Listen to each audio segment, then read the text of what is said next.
दोस्तों नमस्कार, आप सभी का हमारे यूट्यूब चैनल पर स्वागत है। तो हम लोग क्लास 12 की बायोलॉजी चल रही थी, इसके अंतर्गत हम लोग का चैप्टर नंबर 5 चल रहा था। तो उसके अंतर्गत आज हम लोग लेक्चर नंबर 9 को डिस्कस करने वाले हैं। ठीक, तो ये आपका जो चैप्टर है इसका बहुत ही महत्वपूर्ण टॉपिक आज हम लोग डिस्कस करेंगे, क्योंकि आज के वीडियो में मैं आपको ऐसे 2 या 3 रोग बताने वाला हूँ जो ज़्यादा महत्वपूर्ण है आपके बोर्ड एग्जाम के लिए।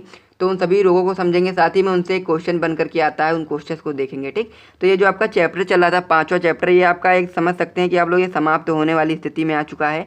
इसके बाद एक लेक्चर और आएगा और आपका ये पूरी तरीके से चैप्टर है अच्छे तरीके से तैयार है, यानी कि कह सकते हैं कि आपका जो चैप्टर है पूरी तरीके से समाप्त हो जाएगा। इसके बाद जो नेक्स्ट वीडियो आएगा उसमें ही आपका समाप्त हो जाएगा। तो ये चैप्टर आपका लेक्चर नंबर 10 में अच्छे तरीके से पूरी तरीके से समाप्त हो जाएगा और इसका नोट भी आपको बिल्कुल फ्री में दिया जाएगा। बस आप लोग क्या करें, आप लोग जा करके जो मैंने वीडियो अपलोड किया था नोट से रिलेटेड, उसमें मैंने 81 लाइक का टारगेट रखा था। उस टारगेट को आपने अभी तक अचीव नहीं किया है, उसका कह सकते हैं कि आपने उसका जो आधा भी लाइक नहीं किया, तो उसे जाकर के अभी लाइक कर दे, ताकि मैं आपका इसका PDF आपको बिल्कुल फ्री में प्रोवाइड कर दूं। ठीक, तो ये सारी चीज़ें आपकी हो गई। साथ ही में वीडियो को लाइक कर दिए, चैनल को सब्सक्राइब कर दिए अगर आपको वीडियो अच्छी लगती है। तो चलिए दोस्तों वीडियो को शुरू करते हैं। तो आज का जो हमारा टॉपिक है वो आपका होने वाला है लिंग संलग्न लक्षण या फिर लिंग संलग्न वंशागति। तो ये क्या होता है, ये काफ़ी ज़्यादा महत्वपूर्ण इसलिए आपके लिए है क्योंकि जो लिंग गुणसूत्र होते हैं, सबसे पहले हम लोग क्या देख लेते हैं कि किस प्रकार से आप बोर्ड परीक्षा में लिखेंगे। उसके बाद में मैं आपको समझा दूंगा कि क्या क्या चीज़ें इसमें समझनी चाहिए।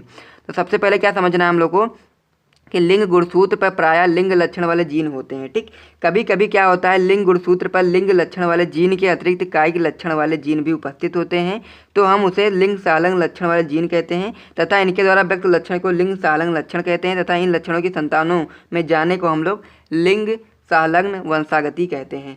तो इसको समझने के लिए सबसे पहले आपको क्या चीज़ समझनी चाहिए उसे देख लेते हैं। तो सबसे पहले आपको पता होना चाहिए कि जो मनुष्य होता है उसमें कितने गुणसूत्र पाए जाते हैं। तो उसमें 46 गुणसूत्र पाए जाते हैं, जो आपके पैर में हो सकते हैं या फिर कह सकते हैं सेट में हो सकते हैं। 23 जोड़ी होते हैं। ठीक, 23 जोड़ी होते हैं, जिसमें आपका 23वां जो जोड़ी होती है वो आपकी होती है लिंग गुणसूत्र की जोड़ी होती है। ठीक, तो उसमें क्या होता है, कभी कभी होता यह है कि जैसे मान लीजिए आपका ये इस प्रकार से आपका गुणसूत्र होता है। ठीक, इस प्रकार से मान लीजिए आपके 2 गुणसूत्र हैं, तो इसमें क्या होता है, ये आपका लिंग गुणसूत्र है और बाकी जो आपके 22 जो जोड़ी होती है वो आपका शरीर का निर्माण करती है। और ये आपका जो होता है ये बताता है कि आपका जो शिशु है या फिर कह सकते हैं कि नर या मादा का निर्धारण करता है। ठीक, अगर XX है तो मादा होगी, अगर XY है तो वह पुरुष होगा। ठीक, तो इसमें क्या होता है कि इसमें होता यह है कि जो इसमें क्या होता है कि ये आपका लिंग गुणसूत्र होता है, तो इसमें कैसा होना चाहिए, इसमें लिंग गुणसूत्र के ही जीन होने चाहिए, लेकिन होता ये नहीं है। इसमें क्या होता है, लिंग गुणसूत्र के जीन तो होते ही हैं, साथ ही में जो आपका कायिक गुणसूत्र होता है उसके भी जीन पाए जाते हैं। जीन कैसे होते हैं, जैसे मान लीजिए आपका क्या है गुणसूत्र है, तो इसमें क्या होता है बिंदु रूप में कुछ ऐसे कण पाए जाते हैं जिसे हम लोग जीन कहते हैं। तो इसमें कैसे कण पाए जाने चाहिए, इसमें आप लोगों के लिंग गुणसूत्र वाले लक्षण पाए जाने चाहिए, लेकिन इसमें होता यह है कि लिंग गुणसूत्र वाले लक्षण तो पाए ही जाते हैं, साथ ही में जो कायिक लक्षण वाले गुणसूत्र होते हैं उनके भी लक्षण पाए जाते हैं। तो इसकी वजह से एक रोग उत्पन्न हो जाता है। तो इन रोगों को क्या कहते हैं उसको हम आगे डिस्कस करेंगे। तो इतनी चीज़ें आपको समझ में आ गई होंगी कि आपका लिंग संलग्न लक्षण क्या होता है। तो इसी को जब हम लोग क्या कहते हैं, जब ये एक पीढ़ी से दूसरी पीढ़ी में स्थानांतरित हो जाता है तो इसे हम लोग कहते हैं लिंग संलग्न वंशागति, यानी कि एक पीढ़ी से दूसरी पीढ़ी में स्थानांतरित हो जाना, चले जाना। ठीक, तो ये क्या होता है, ये आपका लिंग संलग्न लक्षण संतानों में रोग के रूप में दर्शित होता है। यानी कि जैसा कि मैंने आपको बताया कि अगर आप लोगों का जो गुणसूत्र होता है लिंग गुणसूत्र, उस पर अगर लिंग जीन के अतिरिक्त कायिक जीन के भी कुछ कण आ जाते हैं तो वो आपका क्या हो जाते हैं, रोग के रूप में दर्शित हो जाते हैं। आपके जो संतान होती है उसमें रोग के रूप में वो दिखाई देते हैं। और यह जो रोग होता है यह प्रायः X लिंग गुणसूत्र पर होता है। तो आप लोग क्या जानते हैं, आप लोग जानते हैं कि जो आपका नर होता है, नर आपका होता है XY और मादा आपकी होती है XX। तो इसमें क्या होता है, जो X होता है इसी पर ये जो आपका रोग होता है उत्पन्न हो सकता है। ठीक, Y पर नहीं होगा, X पर ही उत्पन्न हो सकता है।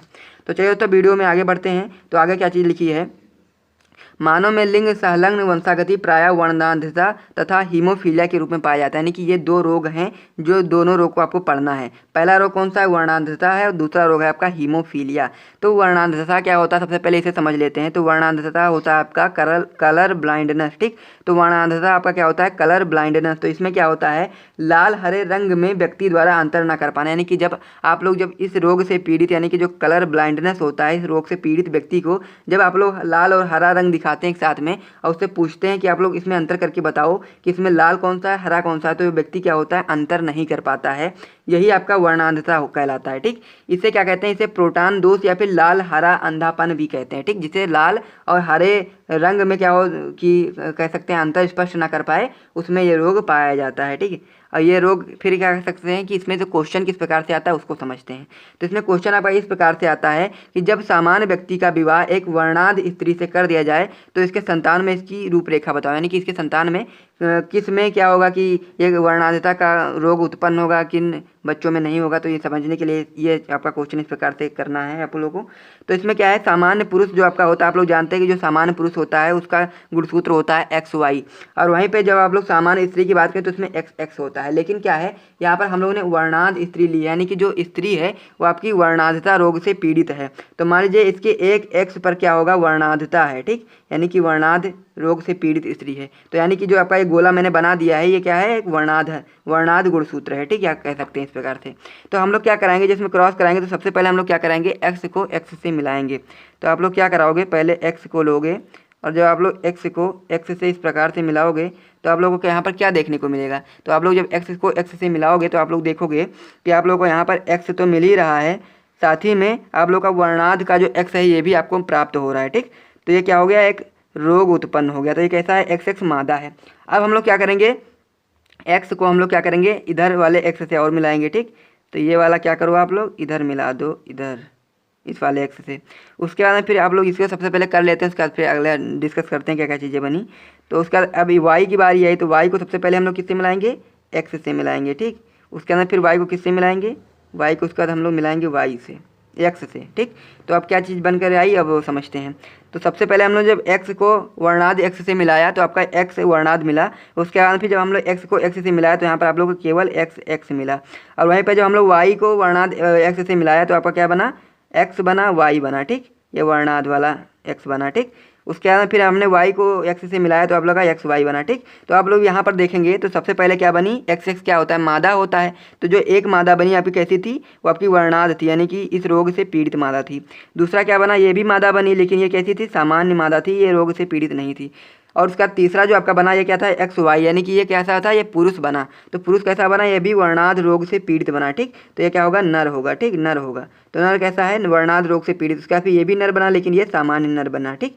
तो ये चीज़ आपको समझ में आई। तो आप लोग देख रहे हैं कि दो स्त्रियां बनी, तो दो स्त्रियों में से एक तो आपकी वर्णांध थी, एक सही थी, और दो नर बने तो दो नर में से एक नर सही था, एक नर वर्णांध था। यानी कहने का मतलब ये है कि 50-50 है इसमें, ठीक। तो ये इस प्रकार से अगर आपका क्वेश्चन आता है तो आप लोग इस प्रकार से सॉल्व कर सकते हैं। कभी कभी क्या होगा, वर्णांध पुरुष दे देगा, वर्णांध स्त्री के स्थान पर आप लोग इसी प्रकार से अदला बदली कर करके देता रहेगा। तो आप लोग जहाँ भी वर्णांध देखने को मिले उस पर गोला मार देना, उसके बाद फिर इसको सॉल्व कर लेना। उसका जो जिन पर गोला आ जाएगा वही का जो संतान होगी वो वर्णांध होगी, ठीक। तो इस प्रकार से आपने वर्णांधता को अच्छे समझ लिया। आप बढ़ते हैं जो आपका दूसरा पॉइंट है, हीमोफीलिया। ये रोग किस प्रकार से होता है उसको समझ लेते हैं। तो हीमोफीलिया में क्या क्या चीज़ें होती हैं उसे समझते हैं। तो हीमोफीलिया क्या होता है, यह रोग जो आपका था यह सर्वप्रथम यूरोप की महारानी थी विक्टोरिया, उनको हुआ था। जो रोग ये एक आपका है रक्त से संबंधित रोग है, ठीक। इसमें क्या होता है, रोगी के जब चोट लग जाती है, मान लीजिए किसी व्यक्ति को चोट लग गई तो उसका जो रक्त होता है वो रक्त बहना बंद नहीं होता, यानी कि रक्त रुकता नहीं है। अब ऐसा क्यों होता है, क्योंकि आपके जो शरीर में क्या होता है, एक ऐसा प्रोटीन पाया जाता है, अगर कहीं भी आपकी चोट लगती है तो वहाँ पर एक थक्का बना देता है, जिसकी वजह से आप लोग का वहाँ से रक्त बहता नहीं, बहुत जैसा कह सकते हैं ये 2-4 मिनट के बाद वो रक्त बहना बंद हो जाता है। लेकिन जिस रोग यानी कि जो ये आपका रोग है हीमोफीलिया, इस रोग से पीड़ित जो व्यक्ति होता है उसमें ये रोग क्या होता है कि इसमें जो भी व्यक्ति अगर चोट लग जाती है उसको, तो उसका रक्त होता है वो रुकता नहीं है, लगातार निरंतर बहता रहता है, जिसकी वजह से उसकी मृत्यु भी हो जाती है। तो इसको किस प्रकार से आप लोग लिखेंगे ये समझ लेते हैं। तो यहाँ तक उन्होंने देख लिया था, इसके आगे क्या था, इसमें रोगी व्यक्ति को चोट लगने पर खून बहना बंद नहीं होता है, क्योंकि ऐसे व्यक्ति में रक्त का थक्का बनाने वाला प्रोटीन है, मैंने जैसा कि मैंने आपको बताया था कि प्रोटीन इसमें क्या होता है, अनुपस्थित होता है, ठीक। बी थर्ड क्या होता है, अनुपस्थित होता है। IX ये भी एक प्रोटीन है, ये भी अनुपस्थित रहता है। प्रायः जीन उत्परिवर्तन के कारण अनुपस्थित होता है। यह रोग प्रायः पुरुषों में ही पाया जाता है। इसे रक्त स्रावण रोग भी कहते हैं, क्योंकि इसमें रक्त क्या होता है, रुकता नहीं है, लगातार बहता रहता है, तो इसीलिए हम लोग इसे रक्त स्रावण रोग भी कह सकते हैं। अब बढ़ते हैं मनुष्य में मेंडेलिय विकार के बारे में, और इसके बाद आपका एक लास्ट छोटा सा टॉपिक बनेगा मनुष्य में गुणसूत्रीय विकार के बारे में। तो आज के वीडियो हम लोग मनुष्य में मेंडेलिय विकार को पूरी तरह से समाप्त कर लेंगे, और नेक्स्ट वीडियो में अब छोटी सी वीडियो आएगी, उसमें आप लोग मनुष्य में गुणसूत्रीय विकार को समाप्त कर लेना, बस आपका चैप्टर पूरी तरह से समाप्त हो जाएगा। तो मनुष्य में गुणसूत्रीय विकार क्या होता है ये समझते हैं। तो वे विकार या फिर रोग जो एकल जीन के रूपांतरण या फिर उत्परिवर्तन से उत्पन्न होते हैं उसे हम लोग मेंडलीय विकार कहते हैं। यानी कहने का मतलब यह है कि जो जीन होते हैं उनके ही अदला बदली से ये रोग उत्पन्न होते हैं, इसे ही हम लोग मेंडलीय विकार कह सकते हैं या फिर मेंडलीय रोग कह सकते हैं। ठीक, तो क्या क्या चीज़ें होती हैं इसमें उदाहरण आप लोग देखेंगे तो पहला उदाहरण आपका जो रोग का है वो है थैलीसीनिया, दूसरा हीमोफीलिया, तीसरा है आपका वर्णांधता। तो हीमोफीलिया और वर्णांधता को हम लोग डिस्कस कर ही लिया है। अगर आपका इसमें से पूछता है तो आप लोग इसमें भी लिख करके उसी प्रकार से दिखा देना। ठीक, तो हीमोफीलिया और वर्णांधता आपका लिंग संलग्न रोग था, तो उसको हम लोग ने अलग करके बता दिया था। तो इसमें आप लोग दो तो हम लोग समझ ही चुके हैं, एक ही आपका बचा है थैलीसीनिया। तो थैलीसीनिया को समझ लेते हैं कि थैलीसीनिया में क्या क्या चीज़ें होती हैं।